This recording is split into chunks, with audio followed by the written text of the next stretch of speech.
everyone, to episode 13 of the Deus Ex Cinema Podcast. I'm your host, Aaron Clues. To my right, as always, is Soraya Uchuk. Oh, Jesus, it's been like 4 episodes. To my left is Marty Adams. Yeah. So this week, we're doing our second movie of our drama genre rotation. Marty, I believe it was your choice. So why don't you introduce the movie for us? We watched Rear Window. It was a movie about a guy that looks out his rear window and sees stuff. That's it. Very layman's description. But it's got the Grace Kellys in it. The Grace Kellys, the James Stewarts.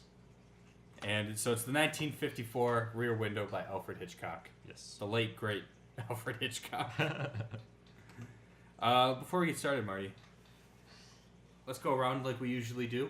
You know, say if you've seen the movie before, maybe what your first time was, maybe any history you have with Alfred Hitchcock movies. That might be important because they're kind of almost their own genre, of sorts. I think I saw Birds when I was a kid. That was it. Okay. I don't know, but no, I first watched this movie because I was taking a film analysis class, and we had to do a whole presentation where we had to take like 5 to 10 movies, whatever, and try and tie them all to a common theme. So I did a whole thing on 50s movies relating to post-World War II America. Okay. And yeah, it was really hard to find 50s movies. Because I didn't have internet or anything, so I would just go to the local, like a family-owned Blockbuster type thing. Yeah. And just rent DVDs. But that's where I saw Rear Window in the black and white version the first time. I guess we should say we did see the colorized re-release of it. Which looked really good. It did. It looked very good. But yeah, it was my favorite movie out of like all the ones that I watched from like that time period, so that's kind of why it stuck. Okay. But yeah, and I still think it's a good movie. Right. Sorry, what about you? The only Alfred Hitchcock movie I've ever seen was The Birds. And that was when I was like 11, 12 years old. So it's been a while since I've seen any other Alfred Hitchcock. I really enjoyed this movie, surprisingly. I'm not a huge like old movie fan. Mm-hmm. Just because I think it's just the way we grew up. We grew up in a time where like movies are like at an all-time artsy, really nice picture-esque kind of world. So I thought this movie held up pretty well. All right. Yeah, to kind of jump in too, I'm looking down a list here. I have seen Vertigo. I watched North by Northwest as well during that same like stint. Okay. And I couldn't get. It was hard. It was so long. Yeah. And it was hard to get through that one. I like North by Northwest. Yeah, I mean, like, I don't know. Maybe I need to watch it again now that I'm older. But, yeah. And I wasn't forced to watch so many movies in a short time period. Yeah, that can kind of kill it. I guess for me, so this is my third time seeing this. I saw it first time in high school, like 6-7 years ago. Wow, that made me feel old. And then I saw it in college also like 4 or 5 years ago. As far as other Hitchcock movies I've seen Psycho, Birds, Vertigo, North by Northwest, Dial M for Murder. What was that comedy he did? It doesn't matter. But so I've seen a decent amount. I haven't seen all of his stuff. Obviously, he's got number 13. That's the comedy. Yeah, so I knew what to go in, or I knew what to expect going in this time. I think it kind of it waned a little bit for me watching it a third time. Because you knew what was going? No. It's been long enough that I couldn't remember a whole lot of it, but we can go into that once we get more into spoilers. Because my issues were mostly towards the end of the movie. So, so I guess first, if we want to start, maybe just spoiler-free impressions, what you guys thought of the movie. I know, Soraya, you said you liked it more than you thought you would. If you want to start there. Well, I just wanted to point out, this Hitchcock really likes, like, the vertical stripes in his movies. Because I think when I was taking that mag class with whatever the fuck, Miller. Yeah. He showed us the intro to Vertigo. Mm-hmm. And Vertigo had a shit ton of like vertical lines. Well, that's because credits. Hitchcock's a noir director, and that's just huge in film noir. That I did not know. Vertical and horizontal shadows and lines. If anyone can tell, I'm not very versed in. Well, that and Vertigo was all about trying to induce that kind of, feeling. Yeah. Too. Okay. Yeah. Okay. Well, I noticed that a lot in this one with like definitely. when the opening scene where the curtains are coming up. Yep. Like there's just a lot of straight lines and Yeah. whatnot. No, yeah, you're definitely spot on. I thought it was a little slow to start off with, but it picked up. Yeah. I don't know. My thoughts are still kind of coming together. Maybe someone else should go first. All right, Marty, what did you think watching it again after so many years? I think I'm kind of in the same mindset, as the first time. Yeah. Because it kind of sets you up for the same kind of emotional roller coaster, because it is kind of more of a thriller, like suspense. Yeah. The part that I started to focus on more was the relationship stuff, like how him not wanting to get married and all that kind of stuff. That stood out a little bit more than the first time. First time I watched it, I was just like, all right, yeah, what's the story about? Come on, get through it. But I kind of like how it was a little slower in the beginning, because I think that was like really necessary for the exposition on, you wouldn't have any character development that made sense if it wasn't for that whole slow opening scene. True. With him and Lisa. Especially when this movie is 3 characters and that's it, really. Yeah. And do you think Lisa's tearing him apart? Oh my god. All right, end the podcast. We're done. This is our last episode. But yeah, I don't know. Honestly, I think I kind of want to watch it again, in a month or something. Yeah. Try and delve into it a little bit more, because it's been years. Yeah. And it's a very psychological movie. Yeah. So honestly, I don't know if I could watch this again within a month. Now that I would have such a better memory of every single scene, I think the pacing would be killer for me. I think more as far as understanding really what's happening. Yeah. Though, because there's a couple parts where I, blanked for, a millisecond, all of a sudden the whole story's derailed. Because I honestly forgot if he had done it or not. Yeah. When we started watching this. And I was actually thinking, no, he didn't. And at the end, I'm like, wait, did he? So, I could really use one more viewing just to try and piece it together, I think. Yeah. But, yeah. Yeah. What about you? Yeah, I liked it. The biggest issue I had coming in this time was the ending felt very rushed and very lackluster for me. Yeah. It kind of had all this build up and it was really interesting, and then you get this spike of tension that happens. I won't say what it is since we're not in spoilers yet. But there's this sort of quick jump into tension. Yeah. Where the stakes are raised and everything's kind of just getting bigger. And then it kind of turns into a shitty action movie for 5 minutes and then it's done. Yeah, I agree. And it was kind of, it was very sudden and just unsatisfying, I thought. Yeah, I think that's the thing. Its real strengths were being more of a suspense, kind of thriller. And then once they actually got to stuff actually happening, that the suspense was building to, that's when it fell short. Yep. Because it led up to such big expectations. Yeah.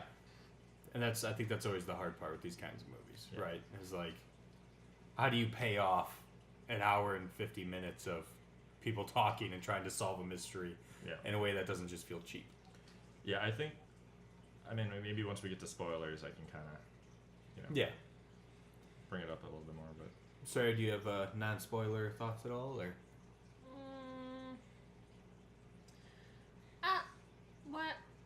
Watching it, their relationship kind of reminded me of You and I. Okay. Just because. I wish I was like James Stewart. Well. I break your leg. Chemistry-wise, they worked really well together, but what they both wanted were completely different. Okay. In a sense. Okay. Kind of like the whole opposites attract kind of deal. Yeah. I really don't know. I feel like it's too fresh in my mind Yeah. to even try and like delve deep. I think I'd have more input once we get into spoilers. All right. Well, let's just jump into spoilers then. Yeah. I think we all have a lot more we want to say there. So. Kind of like what I was getting at as far as, them not living up to the expectations of the suspense. Yeah. Is it all builds up to the confrontation. I think it's right when Lisa gets caught. Yep. That's when you're like, okay, shit's about to go down. And then all that happened was that the cops, took her off to jail. Yeah. And then the guy came over. Yeah. I felt like they could have done way more than that with that. There should have been some consequence, I think, to her being there instead of Instead of the detective Doyle just being able to come in and just be like, all right, we gotta go get this guy. Yeah, I think it would have been a lot more interesting emotionally if something bad happened to Lisa. Yeah. Because that was the whole thing, like how they made it sound like all of his paranoia and snooping and basically him just being restlessly insane, just sitting there, paid off. Like it was like he did the great thing. Yeah. When I think really the message should have been the other way around. Yeah. As though maybe he should have minded his own business a little bit for the sake of him and his friends and. Well, yeah, because he almost died. Lisa very well could have died, being stuck alone in an apartment of a murderer. That was her fault, though. Yeah, but if he had never instilled the paranoia gotten on this tangent, True. she never would have been involved in it. He took up Doyle's time, a lot of it. Yeah. He was on it for like 2 days. It's just I agree with you. It would have been nice if there was a little bit more consequence or a little bit more stakes. Because that whole scene when Lisa and Stella. When Lisa and Stella go dig up the flower bed and then she goes into the apartment, that whole thing is so tense. Yeah. And it's very well done. But then it kind of falls flat because then he finds her, and then when you realize the big rise in the tension is when he realizes that what's Jeff. James Stewart's name? Jeff? Jeffries. Yeah, LB Jeffries. LB Jeffries. Jeffries. When he realizes that Jeff is watching him, it's like you're just like, oh shit, what's gonna happen? And then you have the super tense of him coming up to the door, and he comes in. Speaking of which, why was the door not fucking locked? I don't think he could get to it. Yeah, Oh, because there was little stairs there. There's just a couple stairs, so he couldn't get out. But yeah, and I mean even up to the point when he walked into was it Thorman or something? Yeah. Walked into the room and that was such a good shot too with the lighting, and he's just sitting there silent. And they make it sound like, okay, is he gonna be some kind of mysterious badass or something about this? Yep. But what really happens is that he pussies out. Yeah. With the flash, and you could see that Mr. Thorman was kind of had a bit of desperation in his voice. Just don't fuck with me. Just I'll do it. I can. And they could have had so much more actual character development now that they finally brought him into the main scene. And instead, they made him just be like, I'll just have him attack Jeffrey. Yeah. And then try and throw him out the window. It's like there's a missed opportunity, I think, for some real character development there. Well, especially when 90% of the movie is just very interesting and well-written dialogue. It would have been much more satisfying if it had been almost just a show-off of discussion. Yeah. With him maybe trying to buy time till the cops came or that sort of thing, instead of just, he walks towards him and he keeps flashing the camera and it takes fucking 5 years for him to get to him. And it looks like a Bourne movie where you can't tell what the fuck's going on, and then all of a sudden Jeff's hanging out of a window. Yeah. And it just felt so lame. It was just like getting blue-balled after an hour and a half, hour 50 minutes of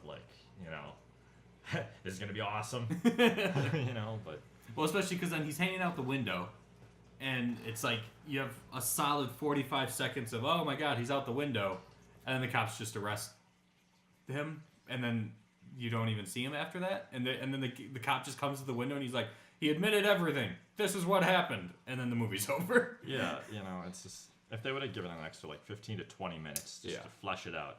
Yeah. Which is the reason why it's just such a shame is because the rest of the movie's great. Yeah. they like framed everything so well. Mm-hmm. But Sorry, did you have any opinions on the ending at all? Did it leave you wanting more? Or? I also thought it was a little rushed. Yeah. I more wanted to comment on like the pacing of everything going on. Okay. It's like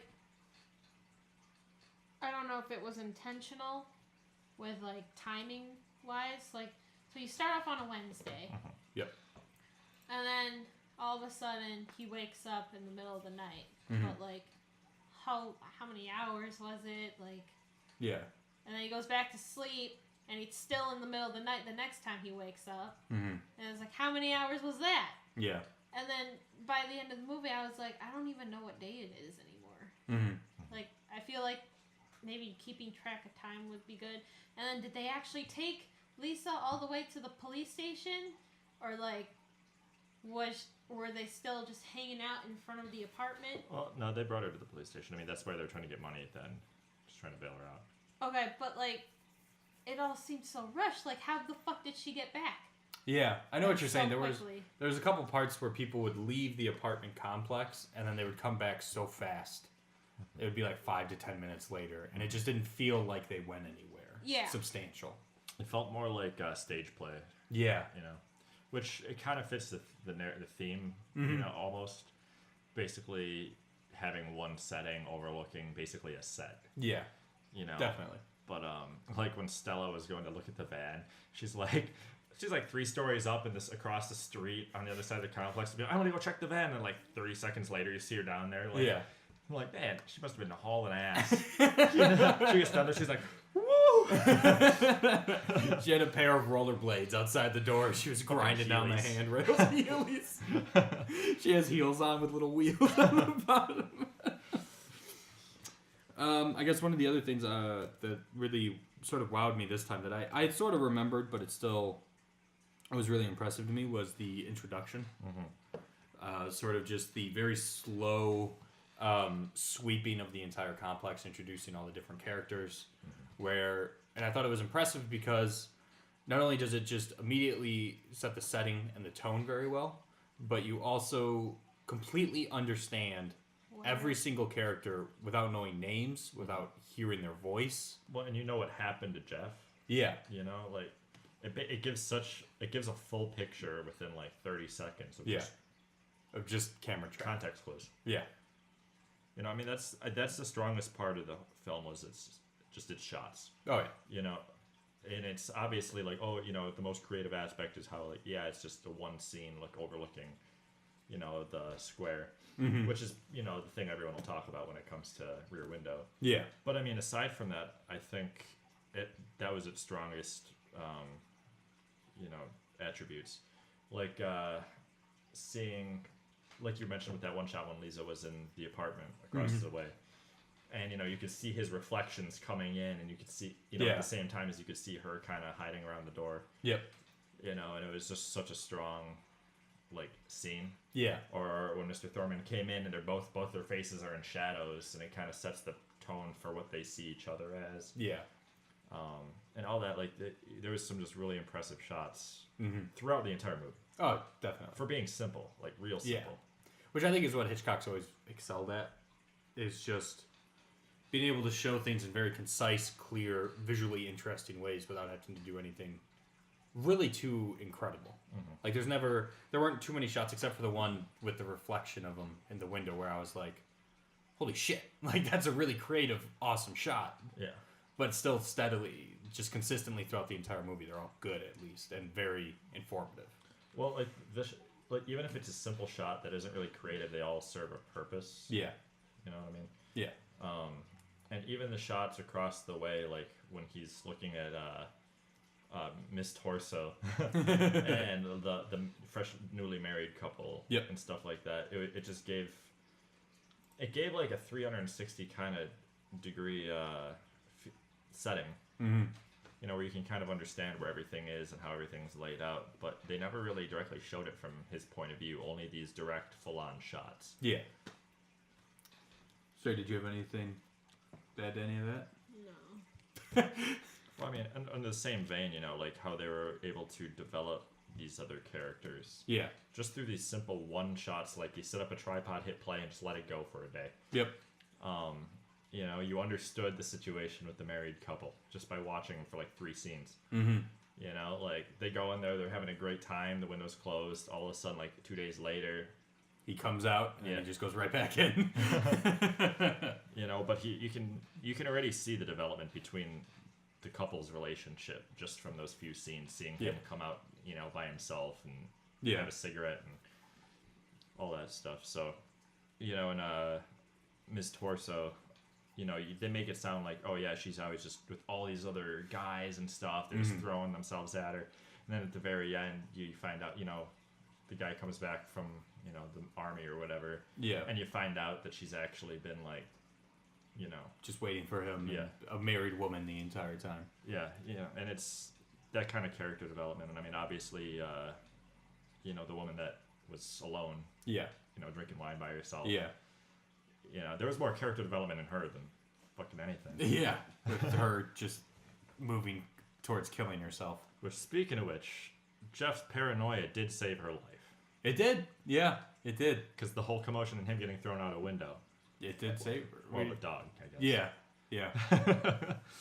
That is interesting. I didn't think of that. Sorry, did you have any notes on it at all, or? There was a lot of like foreshadowing with Stella, Mm-hmm. his like maid, caretaker. Especially at the beginning during the first massage, she pretty much tells you the entire plot of the movie. Yeah. Yeah, I was like, all right, just hand feed it to me then. Mm-hmm. And then there was the whole. She says a line where she's like, "People need to go outside and look in for a change." I thought that was super ironic. But have you Since- noticed that the only shots from the outside were after he fell out the window? Yep. Yeah, and that was like weird. And Well, and I think it's interesting too how, you know, we were talking about how you know the apartment complex so well because it just shows everything and you know the people in it, but you never see his building except for again when he's outside the window. Like you have no idea who lives above him, who lives below him. Like, Well, it's because he just- doesn't know. Yeah, it's know. just you only have his building might as well just be his 2-room apartment. Right, which is the whole thing is it makes you think you know what's going on. You know, it seems like they spoon feed it to you. You're like, oh, that's obvious. He's obviously the murderer. You Yeah. know, and then you see her walking away. You know, that other woman. Yeah. And then you can be convinced for the whole rest of the movie that no, it's all just it looks weird. Yeah. It's all just in his head. Yeah.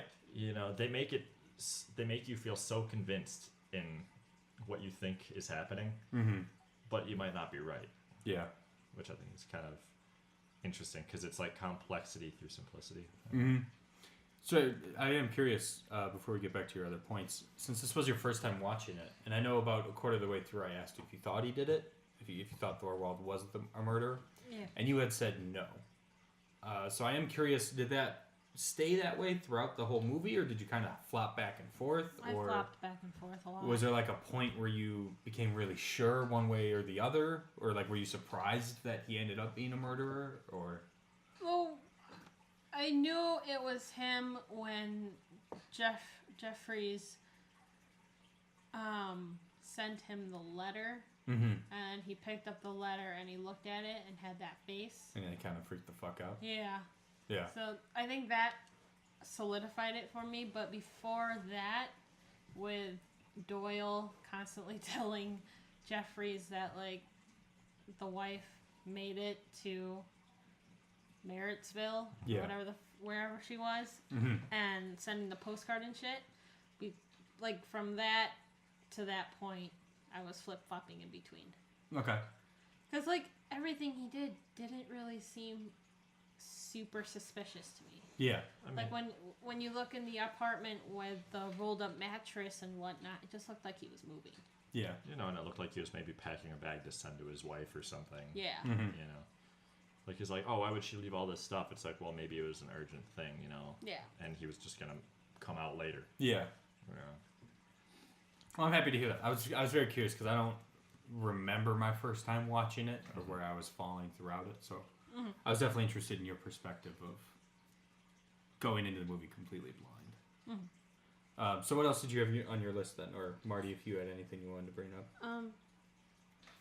I thought his obsession with Lisa being too perfect was a little ridiculous. Mm-hmm. Because I feel like throughout the movie, like, her being perfect or so perfect was kind of like her flaw. Yeah. I don't really have a thought of reasoning for it, but that's just my feeling, or my opinion. To play devil's advocate, though, I mean, you know, he had lived his entire life. You know, he fought in the war. You know, you saw the picture, like the P-30 in the background, whatever. So, I mean, you can assume, like, you know, and Doyle mentioned you know, them flying together and stuff.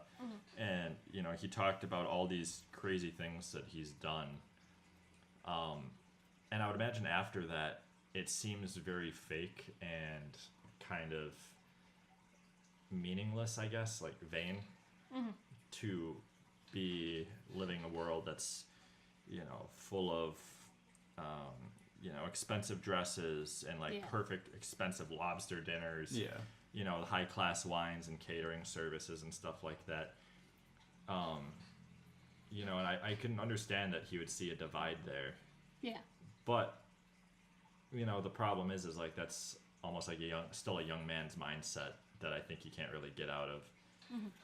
And realize, especially in comparison to, who was the woman that, you know, was like gonna kill herself and stuff? Miss Lonely Heart. Miss Lonely Heart, you know, like you look at her and it's almost like foreshadowing in a way too, like if he would have stayed along with that same mindset that he had. Oh, definitely. You know, and thinking like eventually he's gonna get to the point when he would be too old or too tired to be going off on all these, you know, crazy adventures and photo shoots and stuff. Yeah. And then he would have no one because he, you know, was still trying to relive his youth and be like, oh, you know, my way's hard and like, you know, mine's the real way, you know, seeing the real world and everything like that. When in reality, he was done with that life already, and he just didn't want to give it up. So that's kind of where the conflict was coming from. Okay. So I mean, I can understand his point of view, but yeah, it was, you know, it's not a valid. I mean, it's valid, but it's not a good point of view, I guess. I have another sort of angle on that too, but I'm gonna bring that up later because I have a topic that's a little just runs tangent to the movie that I want to go into, so I can come back to it. But did you guys have any other points, or because I have two tangent conversations, but I'd like to get over the core movie stuff first. Or is that just about it? I think that's it for me. I didn't take a lot of notes because I was too focused on the movie itself. Well, actually, I thought when Lisa was there making his dinner, there was like a weird parallel between him and then Miss Lonely Heart. Yeah. Where she's having an imaginary dinner by herself. Yep. Drinking wine. I thought he was talking about how to Stella, how he wanted to be with like a normal woman, or like just a plain bland woman, and I thought that entire scene where he's looking at Miss Lonely Heart, I thought he was imagining being with just a normal woman and how nice it would be. Yeah, I think you could read it two ways. I think you could definitely read it that way, especially because there is that shot where Mrs. Lonely Heart does the little like toast, and he does it back. Yeah. And I think the other way that you could read it too is going back to like what Marty was saying of looking at that and thinking, well, this could be the future. Like, you know, I have someone making dinner for me right now, and it's this lobster dinner. Or it could eventually lead to me being alone in an apartment. Yeah, him trying to realize whether he's taking it for granted or not. Yeah. Okay. I think you could look at it either way, honestly. Okay. You know, I mean, that kind of leads into like Lisa's development too, and like, cause she was so willing to try and put herself out there to say, you know, I don't care what your job is as long as I'm part of your life. Yeah. Yeah. You know, whether that means change, because she was totally willing to change her lifestyle and, you know, be uncomfortable. And I think he was projecting his thoughts that she wouldn't be able to handle it onto her to make it seem like it's almost like her decision why they can't be together. Like it's because of her and not because of him. Yeah. You know, and then by the end of the movie, you know, you could really see that she was in fact willing to go out on a limb and do all this stuff for him. And then he finally realizes, oh look, she is, you know, she's kind of a badass. Yeah. So. One of the other things that kind of stood out to me too, this is probably the last thing I have about the movie itself, is the use of music. I thought it did a very good job of very rarely having music, but when it did, it was very subtle and very powerful. I mean, there was not only the ballet dancer who had music accompanying her occasionally. There was the man getting ready in the beginning that turned off the radio about like erectile dysfunction pills or something. And then there was the piano player who had the band. But whenever it was a suspenseful moment and you weren't focused on one of those, there wasn't really music. Yeah. And it was almost used in a way opposite like films normally do, where Lisa and Stella would be out doing some tense, sneaky around bullshit, and it would be silent. And then it would cut to the piano guy, and it's loud music. And you're like, just look back. Like, stop fucking looking at that. Yeah. Like, get away from it. So I thought that was a very interesting sort of twist on it. I thought was really effective. Well, yeah, it almost like used the music as a way to break the tension instead of adding to it. Mm-hmm. You know?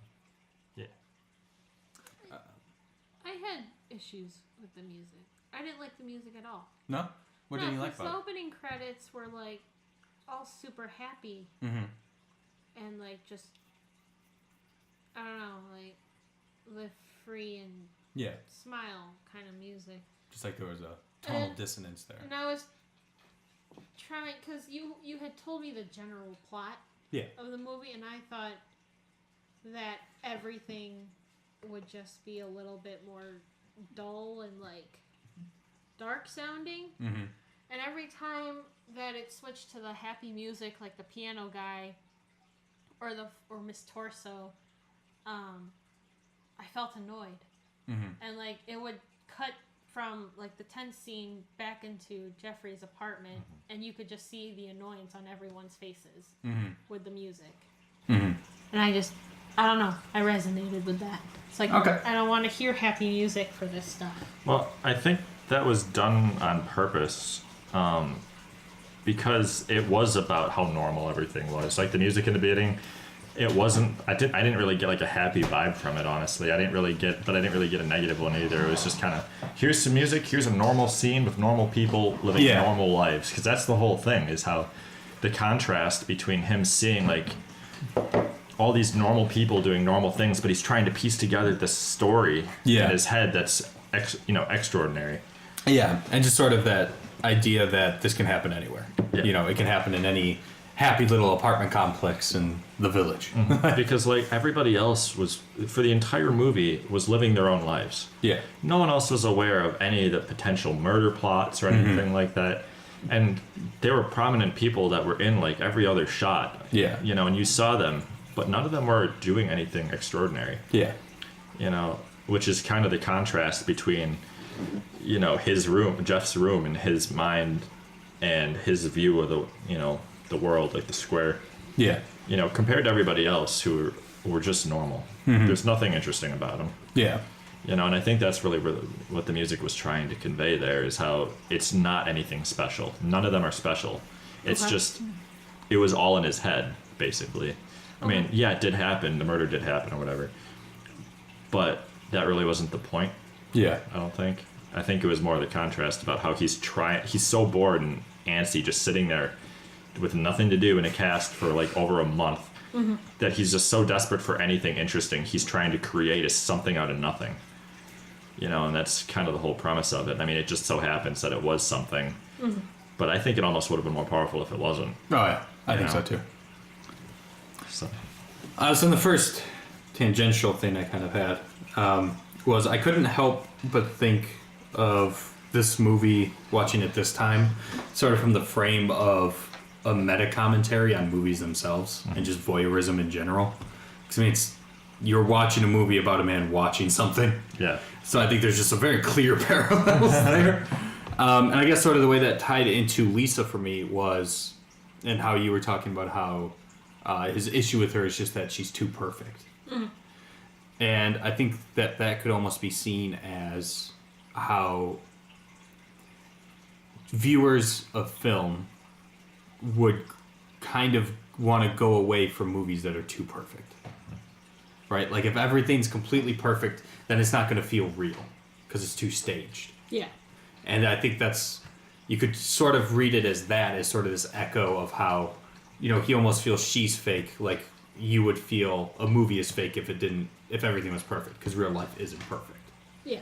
And especially that was really true for me, because there was a lot of dialogue lines that I noticed where the actors would stutter, or they'd like start saying a word and switch, and it felt really organic in a way that a lot of movies avoid, where it felt like two people really talking, like they would kind of stumble over words, or they would change mid-sentence what they were saying. They were interrupting each other constantly, especially you know when they were really having Lisa and Jeff were having their first real like confrontation. Yeah, is how like he would start talking and she would just cut him off, and then he would just look all dejected. And, like, you know, and that's a very natural type of conversation to have, where people don't necessarily always sit there and wait for everyone to develop their line perfectly, and then now I'm going to respond to you. You know? And I thought too that it kind of cropped up again, like you were saying, Soraya, with Stella saying about how, you know, some people should stop looking into other people's homes and go outside and look into their own. Yeah. Or how there's the part where Jeff, before the dog dies, where him and Lisa think that he didn't kill his wife. You know, and they're like, you know, where's the morals in this? And almost kind of saying like, it's kind of fucked up that we enjoy watching movies about these terrible things happening to people. Yes. You know, like we enjoy watching Saw and Halloween, or even a movie like this, where it's just, you want to know whether or not he killed her, and if he didn't, you would be kind of disappointed. Yeah. Because that's kind of boring. But like, what the fuck? Well, because it's people living normal lives. They get bored with real life. And they try and find any way to find, you know, they want to see the world in an extraordinary way. Yeah. And, you know, watching a movie is a way to do it, because we're watching people live a more interesting life than our own. Yeah. And it's the same thing. He's sitting there living a boring life and looking out the window at all these other people. He's trying to put together a movie, basically. You know, he's trying to put together a story that's more interesting than his own life. Yeah. You know, and kind of going back to the whole, like, you know, his thing with Lisa, too. I already just lost my train of thought. What were you saying before about how like it's basically symbolism? Yeah, it's meta commentary on voyeurism, because we're watching someone watch other people's lives. But like with between the parallels with his relationship with Lisa. Oh, and that because he hates how she's too perfect, like an audience would have dissonance with a movie if a movie's too perfect. You know, because, I mean, who would want to watch a movie that's 2 hours long of a well-off, middle-aged woman who has no problems in her life because she can solve everything with money, she's got a great career, she's perfectly self-confident and happy, and she develops a great relationship, gets married, and there's no conflicts. I mean, even romantic comedies have the second act slump. Like, you need the conflict because we know life isn't perfect. Yeah. It's almost like The Matrix. You know, where they're talking about how it's the third or fourth Matrix or whatever because the first one was just too perfect. Everyone was happy and there was no struggles, and so they rejected it. Yeah. There's still something that was on the tip of my tongue that I lost, but it might be gone to the void. Oh well. I'll remember later. Can you lower the gain a bit? It got like really loud out of nowhere. Yeah. I've been finding it because Saray was talking and it wasn't even picking up at all for a minute there. Oh, okay. So, yeah. Saray, you gotta yell. Sorry. It's just look at the waves. It's fine. That's when I turned it up.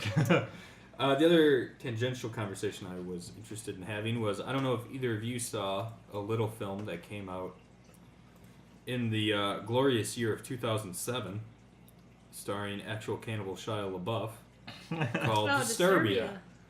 And I thought it would be interesting. Okay, well, first off, did either of you see Disturbia? I did. You haven't, Marty? Okay. So maybe I've this will seen be it. mostly Soraya, I guess. I've seen it once all the way through, and then bits and pieces. I also saw it once, and it was probably in 2008. Sorry, talk louder. So I just thought, I don't know how much you remember of Disturbia.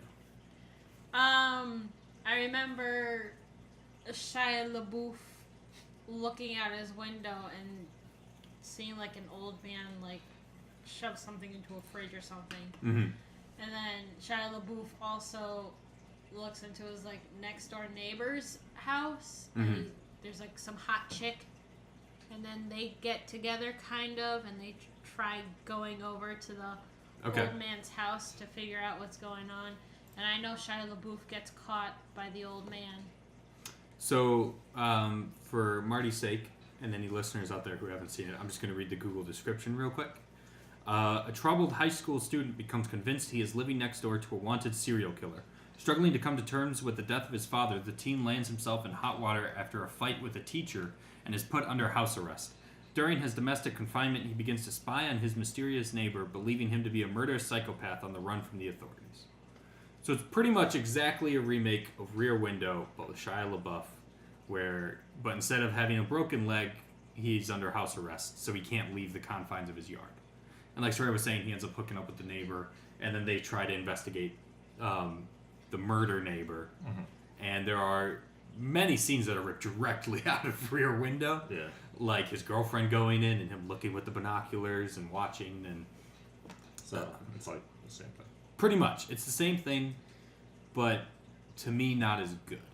I don't know how much you remember it, Sarah, if you can... I don't remember much, but I just remembered while we were watching Rear Window, I was like trying to compare it with Disturbia Yeah. a little bit, and I was kind of coming up shorthanded. Okay. I guess. Because the main thing I wanted to sort of discuss is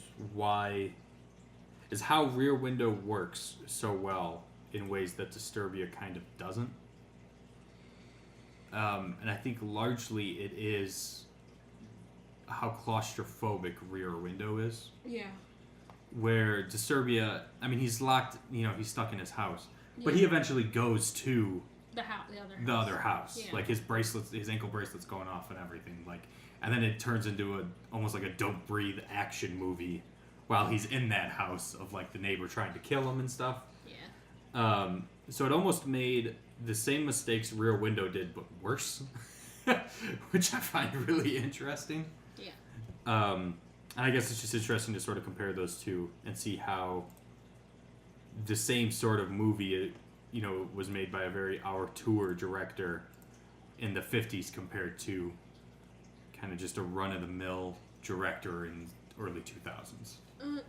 Disturbia kind of seemed more of like a more hardcore suspense film. I would agree with that. Yeah, it was trying to put more of like a horror spin on it almost. Yeah. Yeah. Instead of just like a thriller and like, I don't know. Well, how would you describe Rear Window? Thriller? I would say it's a thriller mystery, Okay. and Disturbia Is more like is like a suspense thriller horror almost. Yeah. I guess we should also say Rear Window's a little bit of a drama. Yeah. And this has nothing to do with anything, but I just want to point out that the director of Disturbia also directed Eagle Eye, I Am Number 4, and Triple X Return of Xander Cage. Oh, God. But, he could totally put up his dukes against Hitchcock. I don't think Eagle Eye was that bad. That's the other Shia LaBeouf movie. That is also Shia LaBeouf. He did like 3 movies with Shia LaBeouf. Yeah. Kind of like that. Yeah, he did, didn't he? Yeah. That is kind of weird. All right, any closing thoughts on Rear Windows then? We're pretty much at time. So. Yeah. Just that, what was on the tip of my tongue before? It came from a quote, a Lisa quote that Okay. you said earlier. Oh, about the morals? Maybe? About whether or not it's moral to be spying on people? Right before that. Jesus Christ. I don't know if you wrote them down or anything. No, that was all off the top of my head. Man, you're good. Damn it. Yeah, I don't know. Whatever, man. Worst podcast ever. He's so broken. I'm so broken. All right, so then I guess in finale, before we say our ratings, I'll go through the 3 suggested ratings from Google. You can say whether or not we agree with them. IMDb has it at an 8.5 out of 10. So that's an aggregate score from all of its users. Rotten Tomatoes has it at a 100%, which, to frame, means that 100% of people gave it a 5 or better. Mm-hmm. So they enjoyed it. Gave it a positive review. Nobody watched it and said negative things. Roger Ebert gave it a 4 out of 4. So Soraya, if you'd like to go first, do you agree with those? What would you give Rear Window? I give it a 7.5 to an 8. Okay. Can you go into that a little bit? Like why'd you fall there? I mean, the ending was a little rushed. Mm-hmm. I feel like if they had given it a little bit of more time in order to build up a little bit more suspense. it could have been better. Yeah. Or like at least change like that whole fight scene between Thornwald and Jeffries. Instead of throwing him out the window. Okay. Maybe like actually choking him Mm-hmm. in his own apartment. Or not even doing a fight scene at all, just having a discussion like you guys said. Yeah. Although I do think that was kind of necessary to frame the new viewpoint from outside the apartment looking in. I guess, yeah. You know, but I mean, I think they could have done it a different way, but I think it was necessary for them to try and shift, you know, the perspective like that. Yeah. Okay. Which I think that's why they threw him out the window. It's because, you know, he's just been looking through it this entire time, and now he's getting forcibly pushed into... I just thought of something, though. He drags Lisa and Doyle and Stella into this whole conspiracy. Mm-hmm.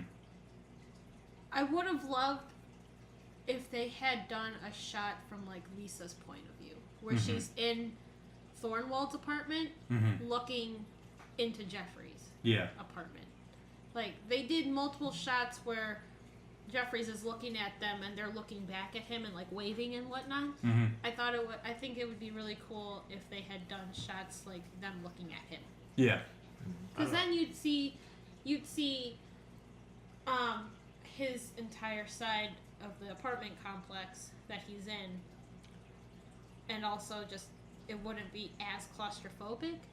But then again, that would fight the whole point of the movie. Yeah, the whole thing is you seeing everything from his perspective and you getting into his head, you know, and I feel like it would really take away from that whole feeling. It'll kind of break the illusion if they tried to do that. True.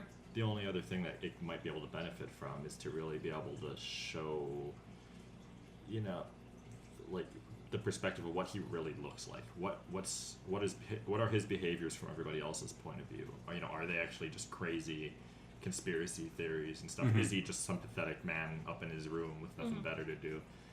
But, you know, that's not the point of the movie, is to kind of get into his head. Okay. At the same time, though, I think they could have done that at the climax instead of throwing him out the window. Oh, yeah, Because absolutely. then all that shit's gone. So maybe instead what would have worked, going with Soraya's idea, is you could switch to, like, Lisa's perspective, and she looks, and then Thorwald's just, like, in the room with Jeff. And then you just stay in Lisa's perspective. So now instead of being an observer, he's in it. And the roles are completely reversed. Right, and I would have loved that, because that would have been such a shocking scene. Yeah. You know, just, like, it would kind of, you know, be jarring. Yeah. But, and then you would feel so much more vulnerable, because, I mean, you are Jeff, basically. Yeah. Throughout the entire movie, and then all of a sudden you see from a third-person perspective that you're in danger. Yeah. You know, that perspective would make you feel a lot more helpless. Yeah. More so than the Bourne Ultimatum closed shaky cam. Yeah. And then all of a sudden he's out a window. So Marty, what would you be your rating? Do you agree with the 8.5, 100%, 4 out of 4? I would probably give it like a 7. 7? Because it had so much going for it. Yeah. And it was working really, really well, and it had a lot of really creative, you know, shots to it, and I liked really good dialogue. You know, the acting was great. I love the acting in it. But again, it really just came down to how they closed out the story, and that's such an important part. Yeah. You know, it was kind of a letdown. So I would give it a 7.5 for all it did right up until the end. Okay. I think I'm kind of with you guys. I'd probably give it a 7. Within the context of just a movie, for a lot of the reasons you said. It's very engaging. It's very well shot, but I would like a little bit more out of it, and the ending to not be so boring, kind of, and rushed. I think if I would rate it as like a Hitchcock movie against other Hitchcock movies, I think it would probably fall to a 6 or a 5 for me, which is a little weird to me because this used to be my favorite. Now I kind of have to reevaluate myself. Well, we can do North by Northwest next time. I did like North by Northwest. One of these times, we're going to watch a movie and the three of us are going to disagree. We've all been pretty in the same area so far. I do want to give North by Northwest another shot now that I'm older and more engaging. Yeah, North by Northwest is like... That is a very dry 2 hour 15-minute movie or so. I don't know if I could do that. I am not a dry person. All right, well, so I think that's it for Rear Window. So, Soraya, what drama are we watching for your movie? So You next didn't week. do budget. What was its budget? How much Oh, did it make? yeah. Good $1 million. Oh, Marty, you're so clever. Oh, behave. See, I stayed within the same movie quotes. So I guess Austin Powers next. Ooh, Yes. I'm not finding Gold member. any budget or box office info. Really? So its gross revenue is $36.8 million. Dude, for 1954. Yeah, that's pretty fucking. That's pretty huge. Yeah. Let me see here. The original star, or one of the original Stars Borns, made 6.10 that year. Yeah. So most other ones on 20,000 Leagues Under the Sea made 28. Was Alfred Hitchcock was like a revolution in horror thriller kind of stuff, wasn't he? Yes. I could see why he would make so much money off of Rear Window like that. Yeah. A name goes a long way. So estimated budget is $1 million. Okay. Which makes sense. Not a lot of sets. You know. That's the one thing I liked about it. It seemed like a movie that you could like reasonably do yourself if you really wanted to and you had the actors. Because that's what it was all about. It wasn't so much about the hardware or the sets. All you needed was a room and like a little, back little courtyard. Yeah. So Soraya, you're gonna announce your movie, and then next week we will discuss whatever movie you announce, and then we will discuss our favorite between your movie, Rear Window, and what the fuck did I have us watch? The Graduate. The Graduate. A lot of old movies, a lot of 50s and 60s. So Soraya, what is our third and final drama movie we're watching? Atonement Atonement. with James McAvoy and Keira Knightley that came out in 2007, 2006. 2007. Atonement. I've never seen that. Fledgling writer Bryony Tallis, as a 13-year-old, irrevocably changes the course of several lives when she accuses her older sister's lover of a crime he did not commit. Spoiler. Jesus. You already know he didn't do it.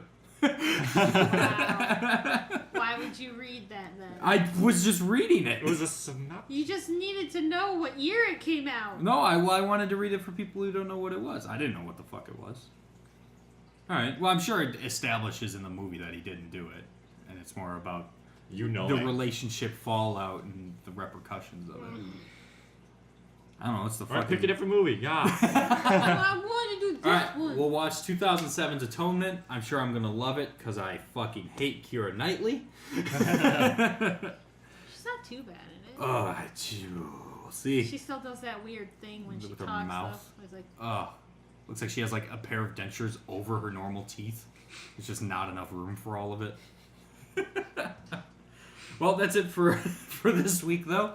If you'd like to follow us, you can find us on SoundCloud or iTunes as Deus Ex Cinema Podcast. We also upload the podcast to our YouTube channel, The Default White Guys, every Monday, along with gameplay videos every Tuesday and Friday, or other random shit. You can also find us on Instagram as The Default White Guys. Thanks for listening. We'll see you next week.